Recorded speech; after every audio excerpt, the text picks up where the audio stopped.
I crashed the DJI Avata so hard that I broke it. It's like a body slam. I don't know how to turn it off. As soon as it went to manual mode, it just dropped. So what the fuck happened?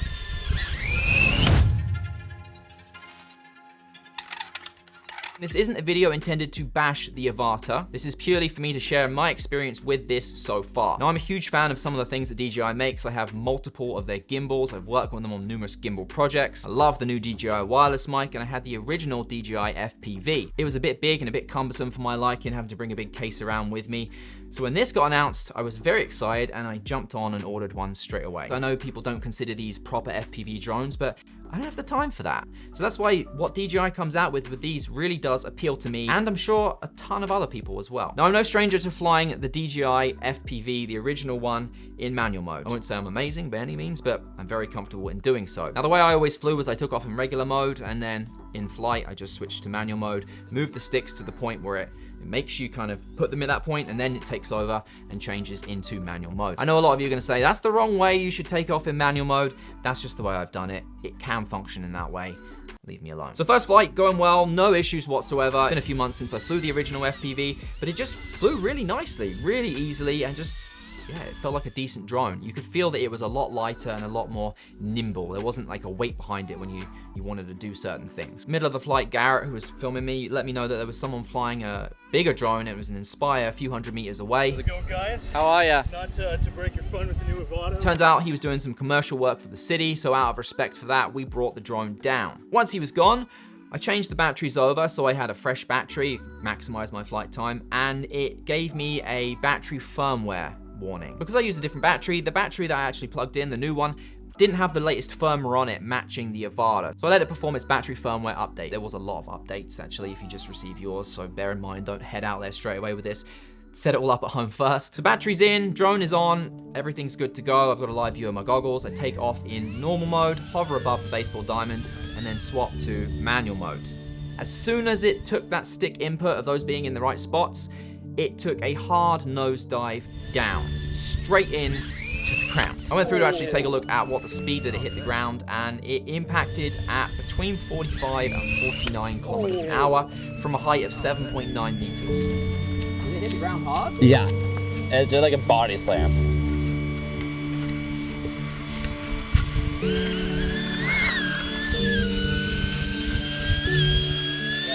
You can actually go in to look at all your previous flights in the DJI Flight app, and it will give you the stick input. So essentially what you're telling the drone to do as it's flying. Now, based off of those inputs, it says I did this, which I definitely did not, because that would tell the drone to do exactly what it did, which is go fast and down. I did not tell it to do that. It's also interesting that as soon as it jumped to manual mode, it jumped in terms of distance. So it does look like the drone had some form of issue. It went from one spot to another spot, like 10 meters away, in a very short split second, and it actually didn't go forwards at all. It just went straight down. Now, when it hit the ground, it gave me a ton of different errors. Immediately, there was propulsion errors, there was IMU errors, gave me a gimbal error as well. Now, I'd seen everyone else say how sturdy this thing really is, so I honestly expected it to be fine and just be able to continue flying. I tried to enable turtle mode, which would flip it from upside down and then just be able to take off again. I had assigned the button to do so. You can do the flip. Yeah. No, it doesn't like it. There's a smoke show here. Also, when it hit the ground, the drone kind of thought that it was under the ground, so there was definitely something going on inside here. It said it was at a minus level, so it was below where it took off from originally, so it thinks anyway. And I actually thought it was still flying, so I was trying to turn the motors off because it wouldn't turn the motors off. The stick movements to cut the motors wasn't working. Even when I bring the throttle down, it wasn't doing anything. I don't know how to turn it off. Back, but I can't get to the battery, it's gonna rip my fingers. Tried hitting the pause button on there, and you can see that in the video that I captured. It thought it was actually still flying, which is probably why the motors were continuing to work. So what the fuck happened? Now the props on the front don't turn properly. Props on the back are fine, but the front ones, they are hitting the frame on the edge here now whenever you turn them. So this frame actually did take a beating. Probably not gonna be able to see it right here, and I'll overlay some B-roll for you to see, but the frame actually did change shape somewhat. It did not crack, it actually bent instead, and as it's bent, I'm guessing now the frame is at a different angle, so the props can't turn properly now, and that's why it's making that horrendous squeaking sound as they rub on the outside of the frame here. Now, I'm very impatient, and I've had to deal with the repair process before with the original FPV, and it was like a 3-week turnaround because it has to get shipped all the way to Texas, inspected, repaired. Well, they never repair it. They just send you a refurb unit and then back to you. It was like a 3-week turnaround, and I'm not willing to wait for that. So what I did was go with the $29, which is incredibly cheap, express replacement service. So you basically ship this off to DJI. As soon as they receive it, they'll send you a brand new one out for $29, and you can do that, I think, 3 times. But I am very inclined to reach out to my contact at DJI to say, hey, listen, I'm happy to pay for that because I'm impatient and I just want to get another one so I can fly it again.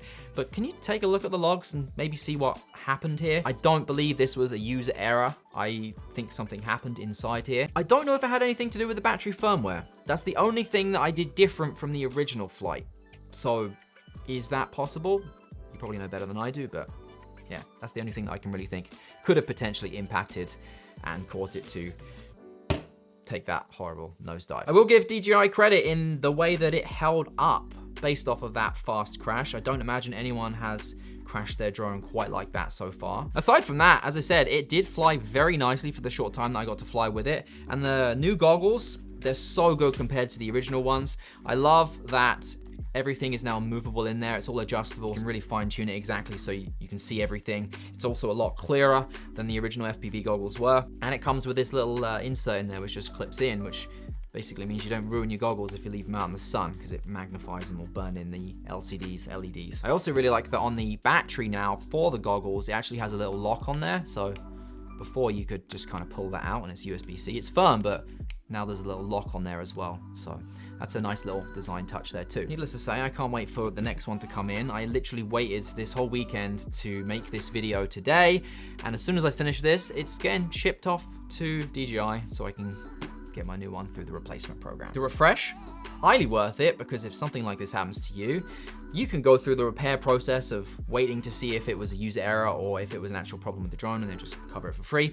Or for $29, they'll just ship you a brand new one. So that's pretty good, isn't it? One of the big things I actually want to do with this is fly in interiors, real estate interiors. I've got a whole video coming soon on BTS I did with Francis Brooks and his pilot, who are very big in Toronto for flying, well, these kinds of tours. That's like inches you have. You want to show this space through that doorway, going here. Go, go, go, go. Keegan's having an anxiety attack. Back in the front doors. Speed up, and then up the stairs.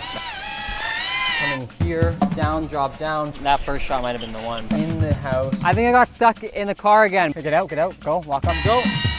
And then loop around. And then this way, you can get high over the trees, whatever you want. Yeah, it's gonna be tight, but I'll get it. That's gonna be a really interesting video for you to watch to see how you can shoot $12 million houses and what's needed, what's required, and the thought process that goes into that. So stay tuned for that video.